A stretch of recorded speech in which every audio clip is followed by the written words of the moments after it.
E cuscuz combina com teologia, rapaz? Oxe, desse é besta, bicho besta. Cuscuz combina com tudo.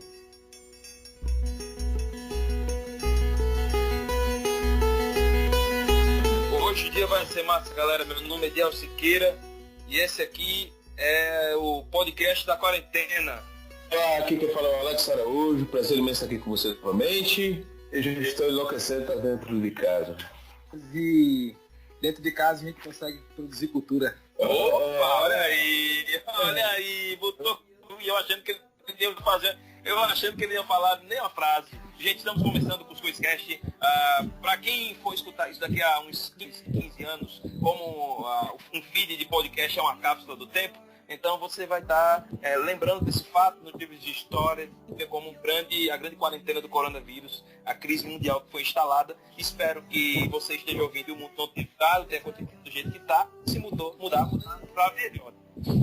Mas a gente já quer aproveitar. Pois é, a gente já quer aproveitar também para informar que a palavra da esse período que a gente vai estar gravando, a gente não vai pedir para que venham mantenedores, padrinhos para nos ajudar, porque agora o momento é da gente fazer o seguinte: e cuidem-se, lavem bem as mãos, busquem se higienizar, evitem contato com pessoas que estejam apresentando qualquer tipo de sintoma referente ao Covid-19, e evite sair de casa, porque a gente está gravando esse programa aqui já desse jeito, por isso. Talvez o áudio de hoje não saia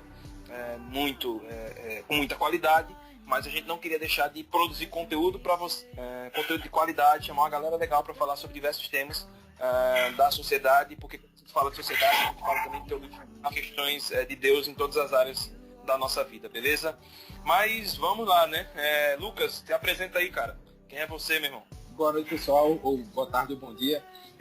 Meu nome é Lucas Rebouças, eu sou publicitário, formado em teologia também, pastoreei Ministério de Jovens por alguns anos, e hoje eu, minha esposa e minha filha, a gente está numa empreitada na área que está começando, então não dá muito para falar ainda, mas promete muito. Tem muito a ver com o que a gente vai conversar hoje sobre cultura.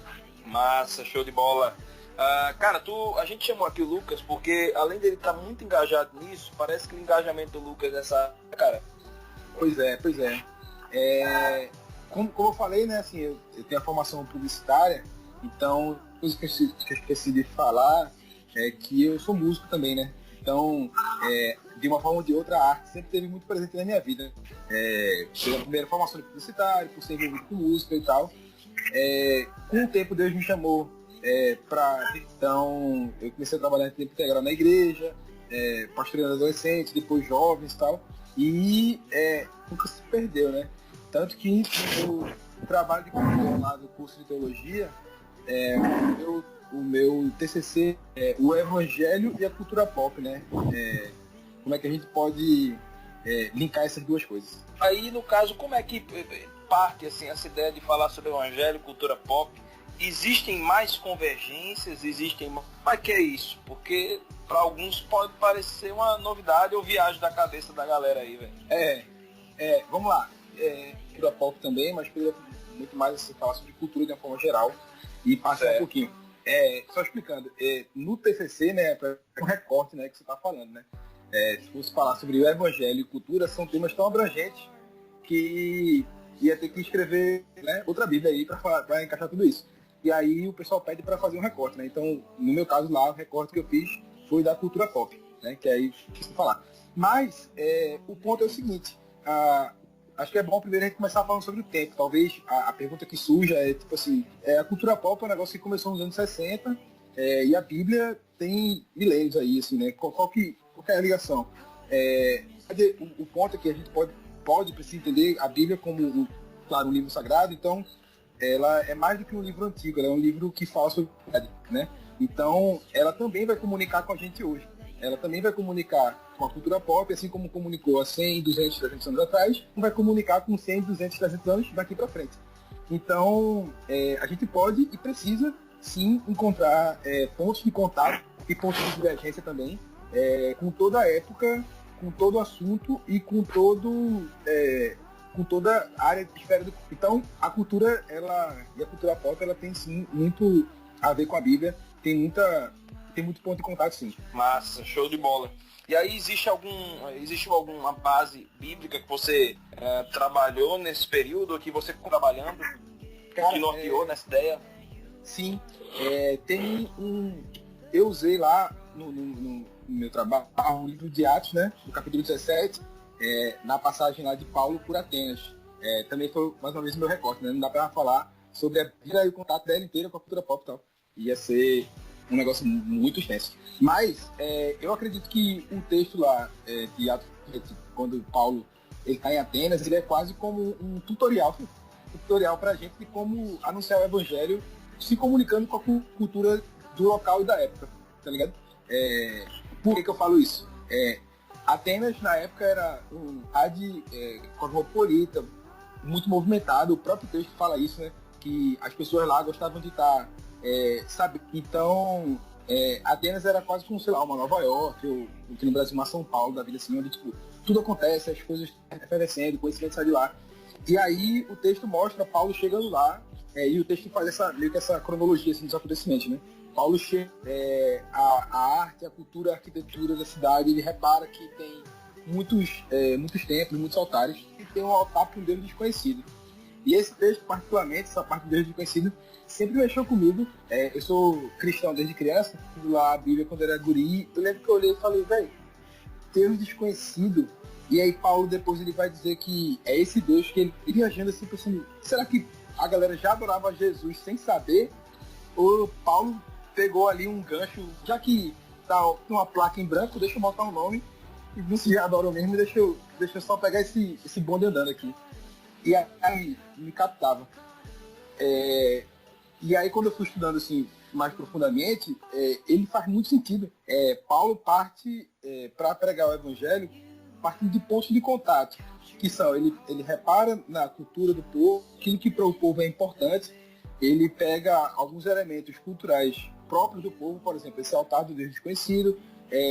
Ao longo do texto ele cita alguns poetas e alguns artistas da época para dizer, olha só, esse Deus que eu estou indo anunciar, na verdade os poetas de vocês, sabendo ou não, já falavam sobre ele, né? Aquela parte que fala que nele, tanto que Paulo cita os poetas da época, lá no versículo 28, ele diz assim, pois nele, ele abre aspas, né, pois nele vivemos, nos movemos e existimos. Como disseram alguns dos poetas de vocês, também somos das... Então, pode soar perigoso dizer isso, mas você não precisa fazer uma conta muito grande para entender que, por exemplo, se Paulo estava indo anunciar aos gentios, que era uma coisa nova, essa poesia que era falada lá, ela não era necessariamente cristã, porque Paulo estava começando a anunciar o Cristo. Mas, mesmo não sendo cristã, existia ali uma produção artística, busca por uma transcendência, uma busca por algum tipo de Deus.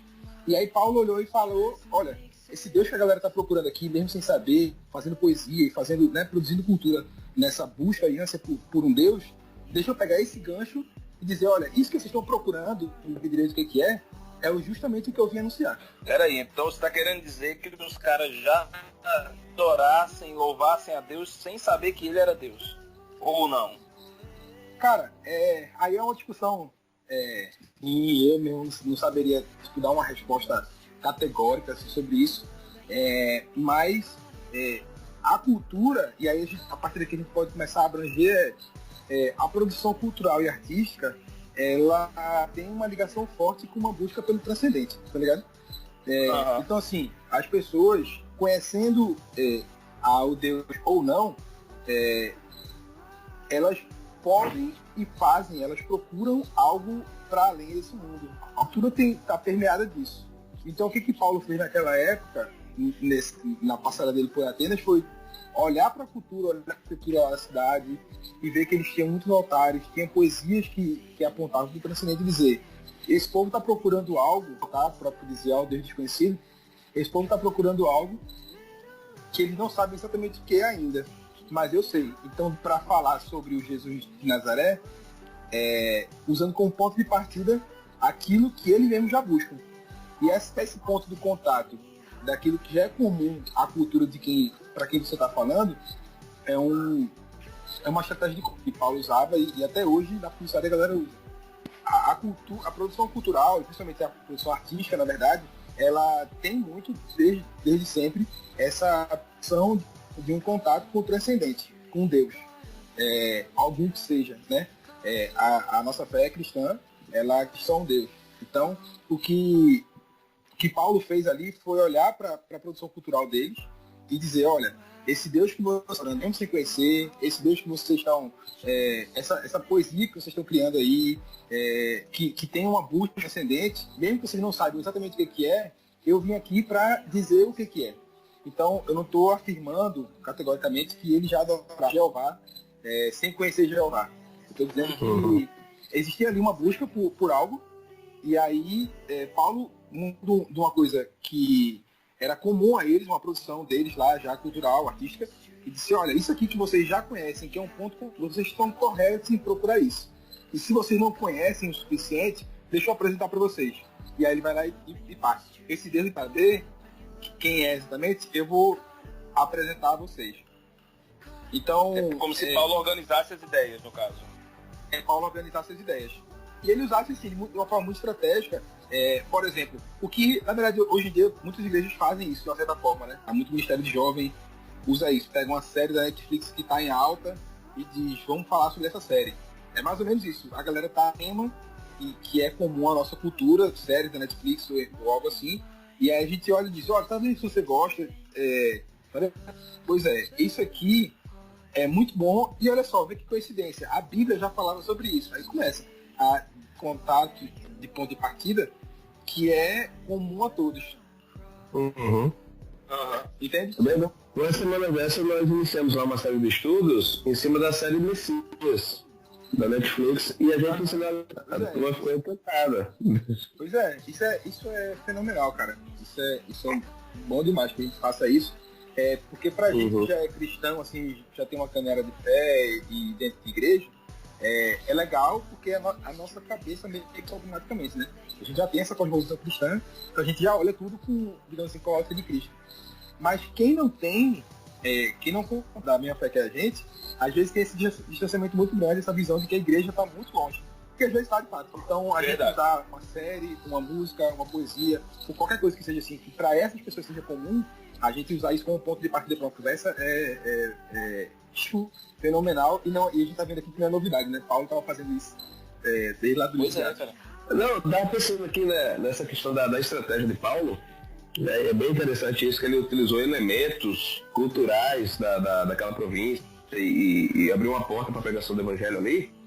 Se Paulo hoje utilizasse essa mesma estratégia, você acha que a comunidade cristã atual iria demonizá-lo também junto com a cultura que ele está querendo fazer uma ponte? Cara, hoje a gente vive um cenário complexo, né? Infelizmente, a gente, assim, de uma certa forma, a gente pode dizer que a gente tem evangelhos sendo pregados por aí, né?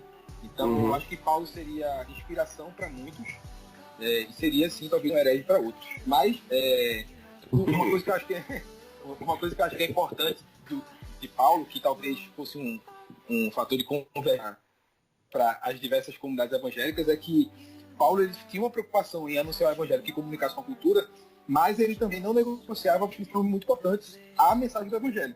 Então, já pulando, por exemplo, para o final da história, Paulo pega esse ponto de partida, né, para dizer, olha, Deus desconhecido, que vocês têm vários, tem aqui os poetas de vocês que já falam isso, e eu concordo, acho que isso é massa, e vou além, e aí ele vai além mesmo, ele começa a falar, eu vim falar sobre um Deus que se tornou homem e tal, caminhou a terra de Jesus de Nazaré, e ele morreu e ressuscitou.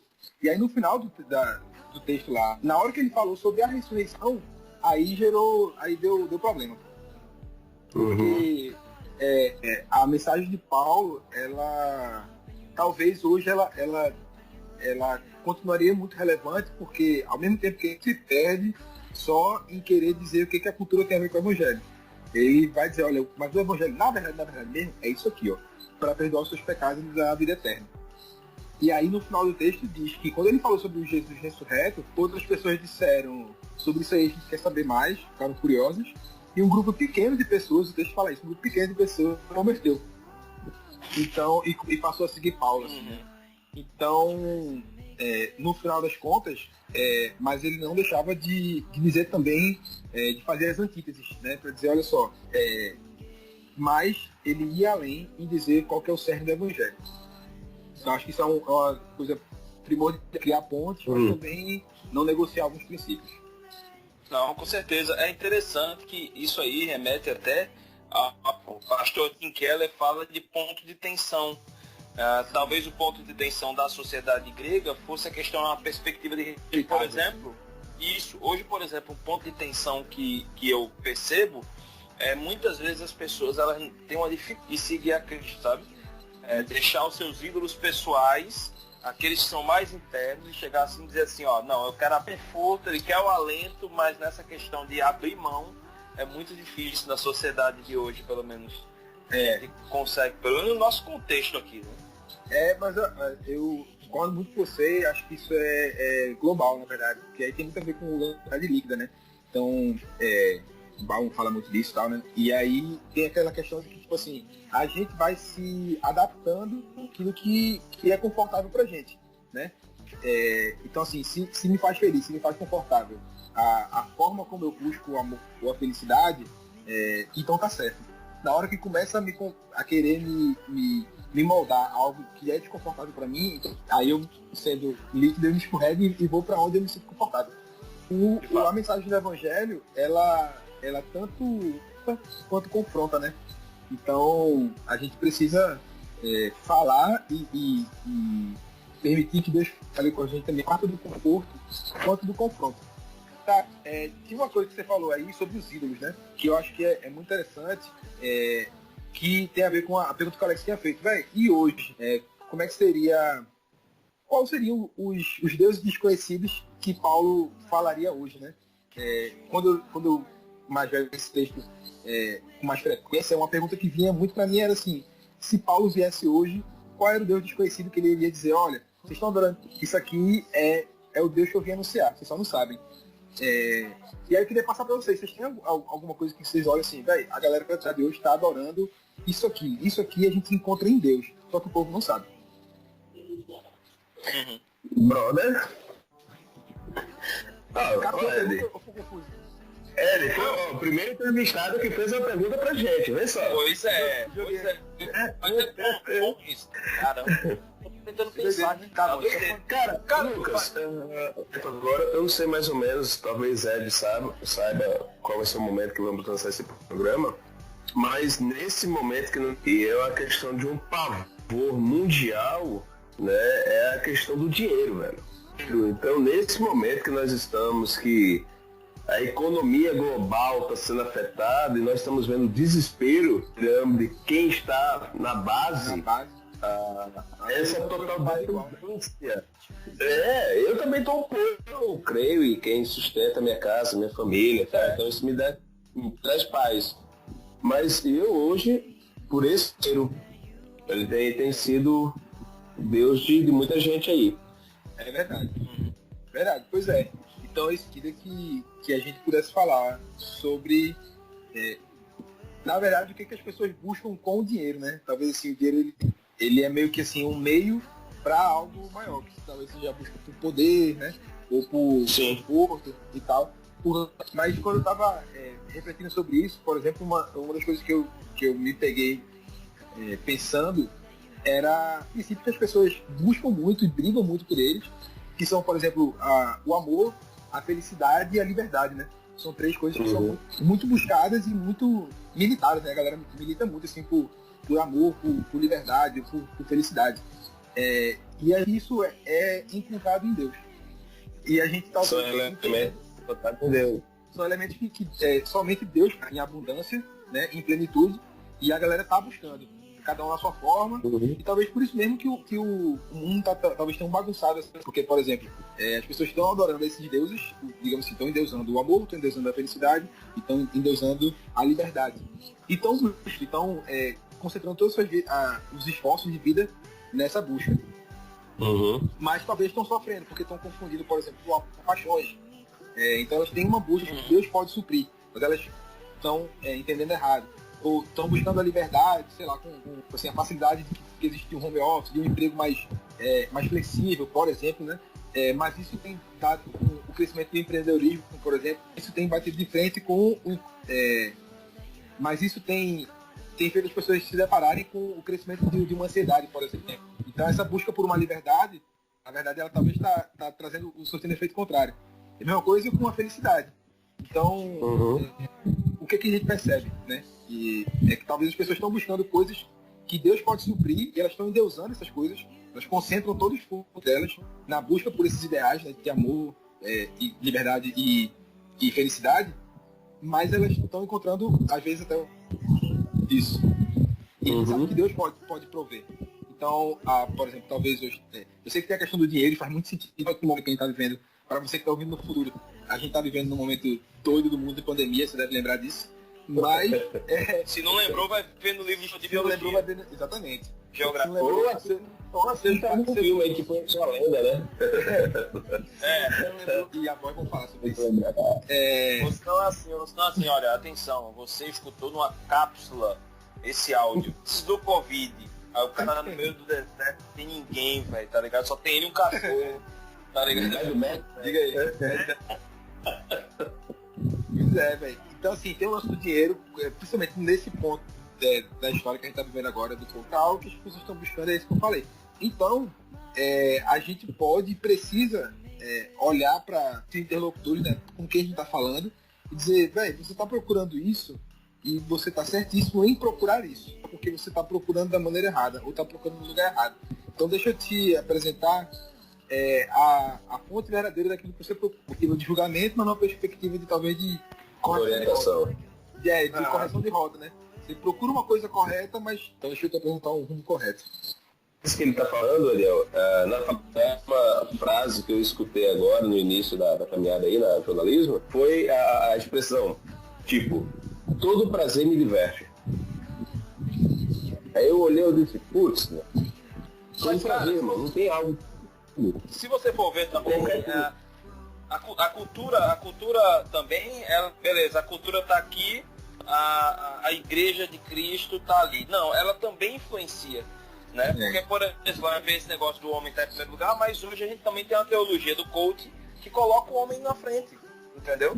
Dizendo absurdos, às vezes, como se fosse o ponto fraco de Deus, por exemplo, é um absurdo, entendeu? Então, assim, velho, eu não preciso nem dar detalhe do que eu tô falando, mas assim, ela veio para substituir, por exemplo, a teologia, entendeu? Exato, velho. Existe um perigo muito grande nisso, né?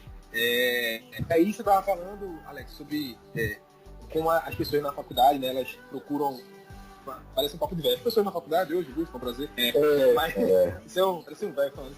Mas assim, existe essa busca pelo prazer e a sociedade líquida, como eu tinha comentado antes, ela usa essa coisa assim, velho, se prazer é desse jeito agora, tá ótimo, se mudar, o prazer tá do outro jeito, meio medeco aqui e vamos embora. O que a gente percebe? É que se fala muito disso já há um tempo da sociedade do espetáculo, né? A nossa sociedade, ela é pautada no entretenimento. Então, até, por exemplo, a forma como a gente busca informação, ela, às vezes, ela está sendo moldada pelo entretenimento, né? A forma como se apresenta a informação, alguns jornais e tal, não todos, claro, mas tem sido pensado de uma forma que seja apresentada com entretenimento, para prender a nossa atenção. Dito isso, eu falo isso porque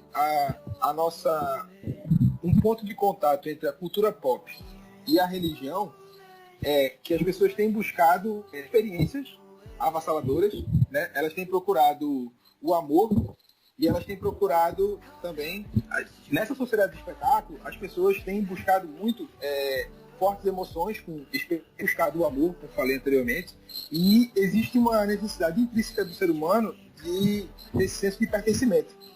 Um dos estudos que eu estava lendo tem muito a ver com a cultura pop. As pessoas buscam e gostam muito da cultura pop, e tudo isso na cultura pop. Fortes emoções, um amor e um senso de pertencimento. Por exemplo, que os shows que a gente vai, às vezes, de grande artista tocando uma música. Agora, é toda uma experiência gigante em que a música parte até pequena disso. né? Faz uns 2 anos eu tive a oportunidade de ir no show do Coldplay. Aqui, fui lá. E, tipo assim, foi um show no estádio, foi um show, assim, acho que o maior show que eu fiz na minha vida. E a gente chegou, acho que umas 2, 3 horas antes, porque é aquela logística gigante e tal, mas na entrada, no começo, assim, já tinha um ambiente rolando, naquela vibe de Coldplay que a gente sabe, naquele pianinho assim, meio roxo e tal. Quem veio primeiro? Coldplay ou Hilson? É o ovo a galinha, né? Olha Ovo a galinha. Isso é uma proposta do podcast. Mas então, o que rolava? Os caras estavam ali criando uma experiência que era pra ser marcante a ponto de eu 2 anos depois estar falando, velho, o melhor show da minha vida. Isso cria também um senso de pertencimento, por exemplo. Era um show no estádio completo, mas ali eu tava com minha esposa, mas também tava com minha vida e a gente tava, tipo assim, se sentindo numa sala de casa. O Chris Martin, né, o vocalista do Coldplay, o cara é um artista fenomenal. Ele tinha a habilidade de parecer, um estádio inteiro parecer que a gente tava muito pertinho um do outro. Então, a cultura pop tem essa habilidade de dar pra gente uma busca, uma certa resposta para essa nossa busca de fortes emoções, de experiências extraordinárias, algo pelo que a gente possa se apaixonar e com esse sentimento de pertencimento numa comunidade. Por coincidência, a igreja também. Eu ia até perguntar isso, a igreja tem isso, né? A igreja tem isso, e esse é um ponto de contato fortíssimo entre a cultura pop e a religião. A religião ela também oferece isso. Obviamente, se você está ouvindo aí e está se incomodando, mas a igreja de Jesus é diferente, fique tranquilo. Eu sei que a cultura pop ela oferece isso até certo ponto, né? E só o evangelho vai dar em tudo. Mas é aí que a gente pode e precisa entender, primeiro, o ponto de contato. E aí talvez a gente comece a entender por que esse levante de igreja do fundo preto, igreja com iluminação, igreja com som massa. Mas é importante também que a gente seja crítico contra tudo isso, para que a gente entenda o porquê de tudo isso. Sei que foi de propósito, porque a nossa igreja, ela está inserida num momento da história que é da sociedade do espetáculo, que quer se vislumbrar, que quer ter uma experiência, e não existe um erro em a gente usar isso como um ponto de partida. E aí talvez onde a conversa que vai para outro rumo, que é da gente, algumas igrejas priorizar tanto essa parte do espetáculo, do ponto de contato, e não tem muito o que oferecer para além disso, né? Que existe o ponto de contato, mas existe a pressão do evangelho que está para além disso, né? Sim, entendi. Por quê? Perfeitamente. Porque ao mesmo tempo que a sociedade ela busca, né, essas fortes emoções, busca o amor, tem necessidade de um senso de pertencimento, isso ocorre justamente porque esse urbano pós-moderno e tal, ele leva a gente a sem querer ter uma indiferença quanto essa dinâmica de cidade grande. Ela dá pra gente uma sensação de anonimato e de isolamento. Falar disso em quarentena, muito peso, né? Mas a sociedade moderna... Eu chorei aqui. Essa sensação de anonimato, de isolamento, de indiferença próximo, gera um pouquinho essa competitividade e essa impessoalidade. Uhum. Ou seja, isso tudo são efeitos que eu estou falando aqui dessa nossa correria de cidade grande, desse ambiente de contexto urbano. E aí, porque as pessoas estão se sentindo assim, talvez meio para baixo, meio depressiva, meio sentido só, que ela busca pertencer a algo, que ela busca uma forte emoção, busca um amor que tire essa sensação ruim que eu falei anteriormente. E aí onde a cultura pop brilha, e é onde a igreja deve brilhar, apresentando uma mensagem que é relevante num conteúdo de uma forma que faz sentido. Show de bola. Show de bola. O que tem que estar por trás é a questão do conteúdo. Eu acho que até esse papo que você levanta aqui, eu acho que pode até tranquilizar gente que vai estar escutando esse episódio, sabe? Existe ainda muito disso. Existe... eu tenho experiência de duas experiências bem interessantes. Quem é uma jovem que... Uma jovem, parece que eu tô velho. Uma menina, a menina tem a minha idade. Tá velho, né? O jovem, né? Não, eu tô me sentindo velho porque eu fui levar meu pai pra se vacinar no Covid. Meu pai tem 60 anos, eu fui levar ele no shopping pátio, velho, pra fazer aquele negócio do drama, né? Pra nem sair do carro. Aí a mulher chegou pra mim, eu dirigindo o carro, meu pai do lado, ela disse, vocês dois vão tomar vacina? Aí eu disse, espera aí, minha irmã. Eu não tenho mais esse. Pô, velho, eu tô com 32 anos. Eu tomava, mano. Eu tomava, né? Eu tomava. Só pra ter a viagem. Tá ali. Claro. Pode ser, né? Mas, enfim, o que eu tava falando, assim, essa menina, ela começou a caminhar com a gente, e aí ela tinha ido na nossa comunidade, tinha ido nas células e tal, e aí uma vez ela chegou e disse, eu vou na sua igreja, né, lá no Farol. E aí a gente disse, que massa, fulano, precisando de oração. Então ela tá acostumada muito à questão, talvez, da questão de espetáculo. E aí quando ela chegou lá, que ela percebeu que a pegada não ia ser essa, talvez isso ela disse, eu não vou mais não e tal, gostei, achei massa, mas eu não vou, entendeu? E aí a gente entende, esse é um ponto. E o outro ponto também já é da galera de dentro, de um outro grupo, de uma outra realidade cristã, se utilizam de jogo de luz. Por que vocês se utilizam da parede preta, né? Com medo que a gente chegue justamente a essa pegada do espetáculo. O mundo está influenciando a igreja, né? Tem discussão que... Mas quem ainda ouve, né? A gente ouve por aí. Parece boate, casa de show. Meu irmão. Mas... Pois é. Cara... É uma questão de...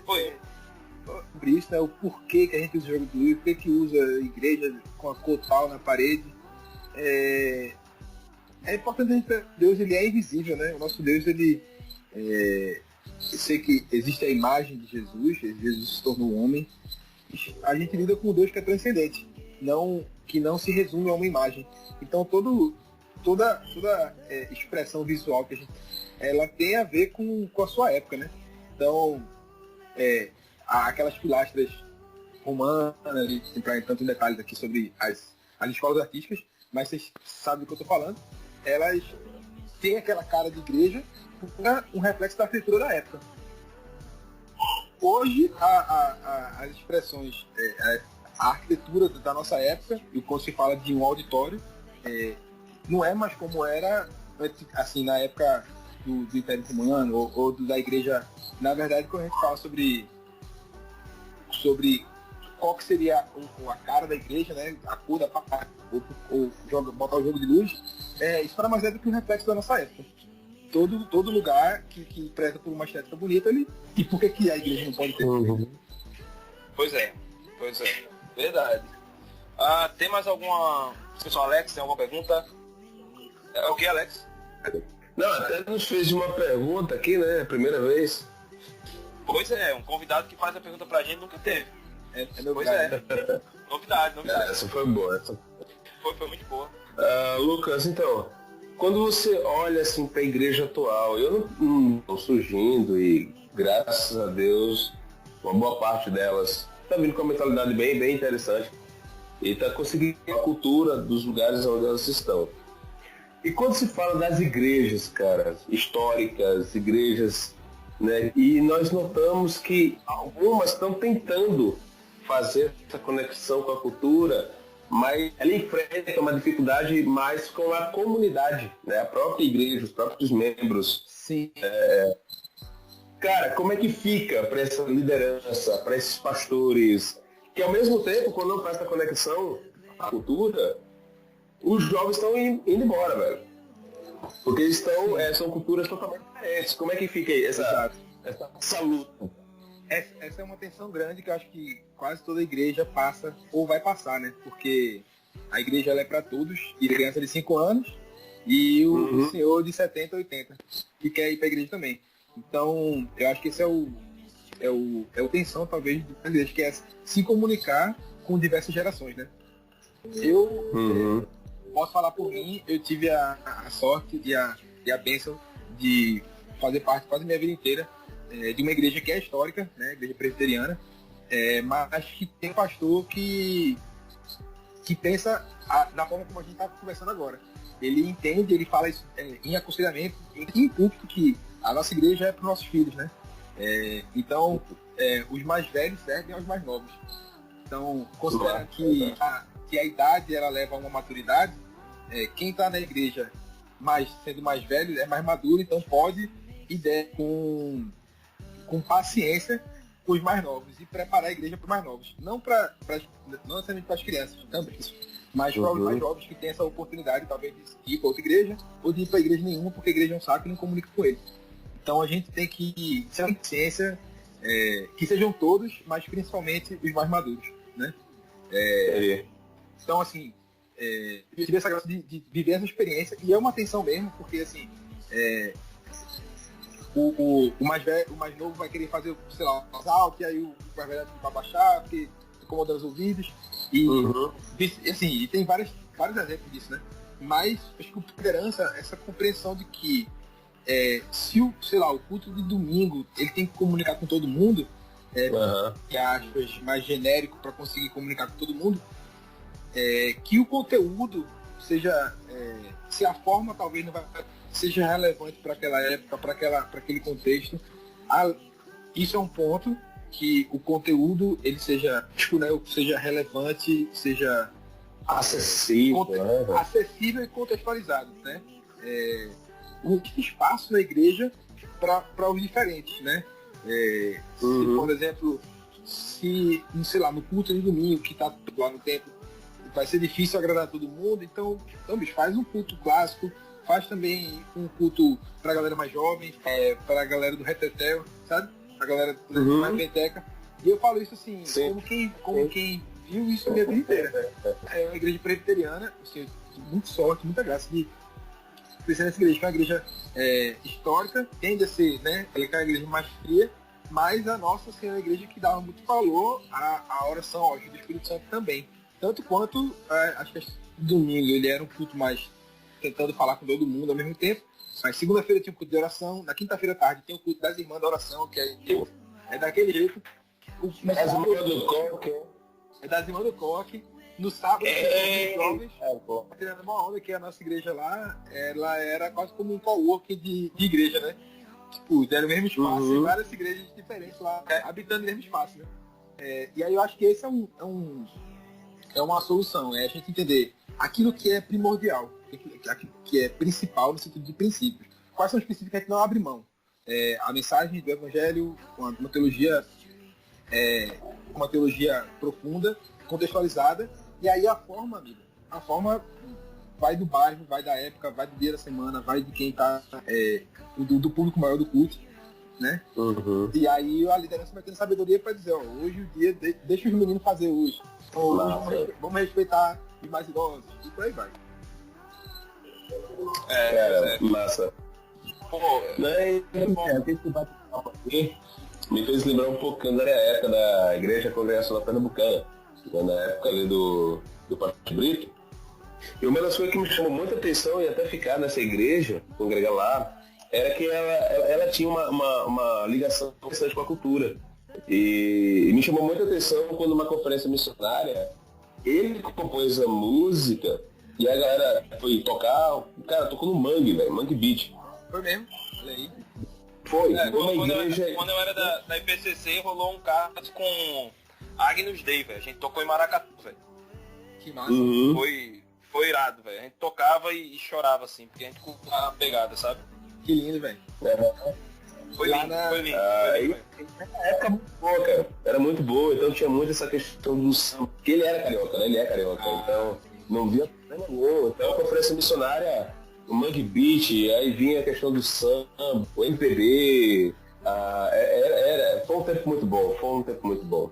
Bom mesmo. Massa. Deu saudades. Lá na igreja que eu tô falando, que é a IPC, né? A Presbiteriana de Candeias, por muitos anos a gente fazia na época de São João.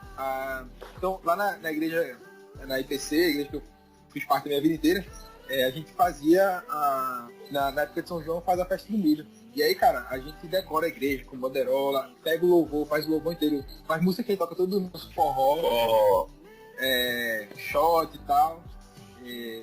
Já pegou, tipo assim, todo mecânico, coloca lá na igreja, com as comidas de milho e tudo. Vocês faziam uma vaca fechada, né? Era uma festa. Fechada não, pô. Faz mal pro boi, velho.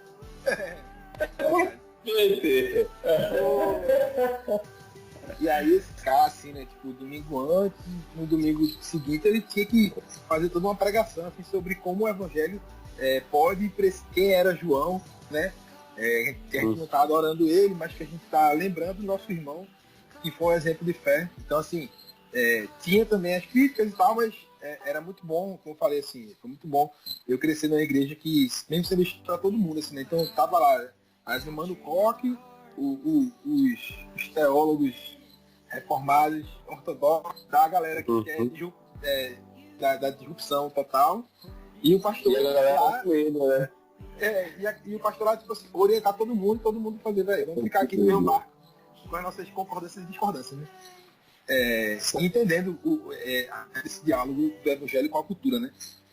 Se no caso a gente vive no Nordeste e a gente não, pelo menos uma vez no ano, um louvor em formato de forró, se a gente não lembrar de uma festa importantíssima no nosso calendário anual aqui, se a gente não entender que isso de extrema importância, a gente precisa dar uma resposta a isso, então vira uma igreja meio pasteurizada, assim, né? Tipo, que pode estar em qualquer lugar porque vive num universo paralelo. Se a gente tem uma igreja Nordeste, a gente pode e precisa usar esses elementos como ponto de partida para falar do evangelho. Sim. Perfeito. Gente, vamos encerrar, vamos para a parte das nossas dicas. O que vocês teriam aí de dicas para a quarentena? Para a quarentena e para a posteridade na cápsula do tempo de podcast. Verdade. Brother, eu quero indicar, eu tô falando um pouquinho de cultura, vou falar um pouquinho de música, queria indicar a discografia completa, porque não, de Gerson Borges, né? Eu acho que para mim é um dos grandes intérpretes da música cristã, MPB, a qualidade extraordinária. Então, partindo um pouquinho para esse gancho da música, eu queria indicar ele, Gerson Borges. Gosto demais. Eu quero indicar uma série chamada Deuses Americanos, que aí é uma série muito boa e eu acho que ela tem tudo a ver com isso que a gente está conversando aqui, que é sobre essa relação do evangelho com a pop e tal. E uma coisa que a gente não falou tanto foi sobre os elementos religiosos na cultura pop, né? E aí era que fala sobre isso, que é sobre os deuses americanos. Então, resumindo, é como se fosse os deuses da antiguidade, que não tem mais muito espaço, tem poucos adoradores, então eles estão meio que em decadência. E aí eles começam a querer se juntar para travar uma guerra contra os deuses modernos. Olha aí, tudo a ver com os deuses modernos, que são a mídia, a tecnologia, o sexo, que não é moderno, mas nunca sai de moda. Então são os deuses modernos. E rola meio que essa guerra entre deuses. E aí, cara, é maravilhoso, porque tem tudo a ver com essa que aparece Jesus. É um episódio que daria uma outra conversa particular só sobre esse episódio, que a gente deixa todo dia. Então assista essa série que é a gente aqui. Cara, eu vou indicar Hookmaker, viu? Vou indicar a arte não precisa de justificativo, cara, entendeu? E eu acho que o Hookmaker é um cara que, se você quer estudar sobre criatividade cristã saudável, o Hookmaker é um cara massa, velho. Hookmaker, né? Enfim. Hookmaker. Cara, ó, o bom, Alex, é que ele já deu deixa pra outros podcasts, então isso é bom. Já dei. Pois é, espero que você tenha gostado, cara, desse momento. Gostei demais. É o quê? É o primeiro podcast que eu participo e já gostei demais. Quero participar. Vamos aplaudir de volta aí. Os aplausos aqui, né? Tá vendo? Coisa boa. Entendeu? Que bom, cara. Pra mim é o primeiro podcast que eu gravo assim online, porque a gente fugia justamente dessa questão. A gente queria muito ter a qualidade do áudio, mas assim, mas também ao mesmo tempo a gente vinha discutindo sobre isso, mas aí Deus proporcionou pra gente a oportunidade de fazer desse jeito, ruim, achei bom. Eu acho que a gente está amadurecendo a ideia. Adaptações, velho. Minha gente, um beijo pra vocês, Deus abençoe e até mais. Até mais. Beijo pra vocês. Deus abençoe meu podcast. Valeu, Alex. Fica na paz. Valeu, Alex. Valeu, Diego. Bom demais. Tchau, brother. Até a próxima. Tchau, gente. Valeu, tchau, cara. Esse podcast foi editado por Cuscuzcast.